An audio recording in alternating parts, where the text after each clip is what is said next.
Abri, Senhor, os meus lábios e minha boca anunciará o vosso louvor.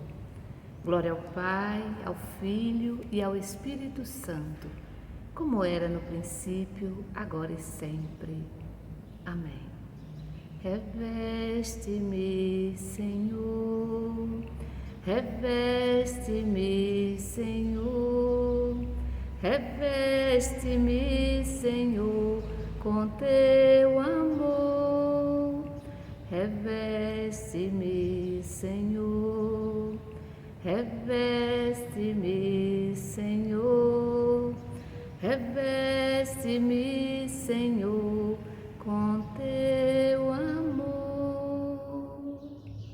Hoje, diversas comunidades, diversas paróquias, também dioceses, celebram o dia da sua padroeira, Nossa Senhora, com os diversos nomes: Nossa Senhora dos Humildes, Nossa Senhora do Livramento, Nossa Senhora Rainha dos Anjos, Nossa Senhora da Boa Viagem e assim por diante. Peçamos a Nossa Senhora, ela que foi a primeira ouvinte, da palavra do seu Filho, que ela nos ajude também a ouvir a palavra e guardar tudo no coração, assim como ela fazia quando ela não entendia, a palavra. E aí ela guardava no coração e aos poucos ela ia compreendendo aquilo que Deus estava lhe dizendo. Queremos nesse momento entrar em comunhão com todas essas comunidades, com todas as dioceses e paróquias, mas também queremos trazer hoje, rezar pela Tereza Bezerra, Ricele Bezerra, Luiz Carlos Brito, o Alex Mota, Neide Solange Gomes, a Milena Coelho, a Marioli, a Solange Oliveira, Joana Martins, Lucivânia Martins e toda a família, a Malu Carvalho, a Rosa Maia Lins, também rezar pela Iraci, pela Dona Inês, pela Maria das Graças e a Luísio Vieira dos Santos, também pela Cátia, Luísa Martins, pela Sônia, pela recuperação da Sônia, lá de Uiú. Queremos também trazer presente a Ritinha Castro, rezar pela Tônia, também lá de Livramento. Queremos rezar pelos nossos familiares, pelos nossos idosos, pelas nossas crianças, pela nossa juventude, sobretudo nesse mês de agosto, que a gente celebra, nós celebramos, a igreja celebra o mês das vocações. Então vamos trazer presente todos os nossos jovens. Em nome do Pai, do Filho e do Espírito Santo. Amém. Nós vamos refletir o evangelho da liturgia desse dia, que está em Mateus, capítulo 18, do versículo 1 ao 5, depois o 10 e depois de 12 a 14. Ouvir, irmão e irmã, a palavra do Santo Evangelho, escrito por Mateus. Glória a vós, Senhor.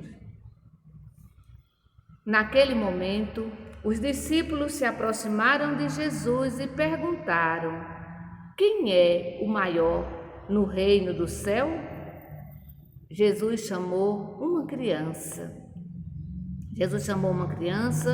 Colocou-a no meio deles e disse: eu lhes garanto, se vocês não se converterem e não se tornarem como criança, vocês nunca entrarão no reino do céu. Quem se abaixa e se torna como essa criança, esse é maior no reino dos céus. E quem recebe em meu nome uma criança como esta, é a mim que recebe. Cuidado para não desprezar nenhum desses pequeninos. Cuidado para não desprezar nenhum desses pequeninos. Pois eu digo a vocês, os anjos dele no céu estão sempre na presença do meu Pai que está no céu. O que vocês acham? Se um homem tem 100 ovelhas e uma delas se perde, será que ele não vai deixar as 99 nas montanhas para procurar aquela que se perdeu? Eu garanto a vocês, quando ele a encontra, fica muito mais feliz com ela do que com as 99 que não se perderam. Do mesmo modo, o Pai que está no céu não quer que nenhum desses pequeninos se percam. Palavra da salvação, glória a vós, Senhor. Muito bem, hoje eu estou aqui num cenário diferente, certamente vocês já perceberam, né? Jesus, nesse evangelho, ele nos convida, né? Ele nos convida a cada momento a construirmos um mundo melhor. É esse o convite de Jesus. Sobretudo nesse mês de agosto, mês das vocações, né? Jesus nos chama, nos convida e a gente precisa dizer sim a Ele, para o nosso próprio bem, para a nossa felicidade, para a nossa paz. A gente precisa dizer sempre sim a Deus, porque Ele nos convida todos os dias para construirmos um mundo melhor, para sermos promotores e promotoras da vida. E para atendermos este convite de Jesus, que é um convite todo especial, nós precisamos nos despir das nossas vaidades, das nossas manias, né? Das nossas grandezas, e só assim teremos condições, né? Teremos um coração mais humano, mais puro, um coração de criança. O Evangelho nos convida a termos um coração de criança, né? E o Evangelho ainda nos diz o seguinte, que os discípulos, na verdade, os discípulos vão perguntar a Jesus, quem é o maior no reino do céu? E certamente também essa deve ser a nossa pergunta, né? Quem é mesmo o maior no reino do céu? E essa pergunta, ela é também dirigida a você. É dirigida a você nesse momento, a nós, né, nesse momento. E o que você responderia a Jesus? O que é que você responderia? Se alguém chegasse para você hoje e perguntasse, quem é o maior no reino do céu? O que é que você responderia? Será que você responderia assim, o maior no reino do céu é aquele que tem fama, é aquele que tem poder, que tem dinheiro, é aquela pessoa que é famosa, que é conhecida nacionalmente, mundialmente. Será que essa seria a nossa resposta? Pensemos um pouquinho. Se alguém chega para você agora e pergunta, quem é maior no reino do céu?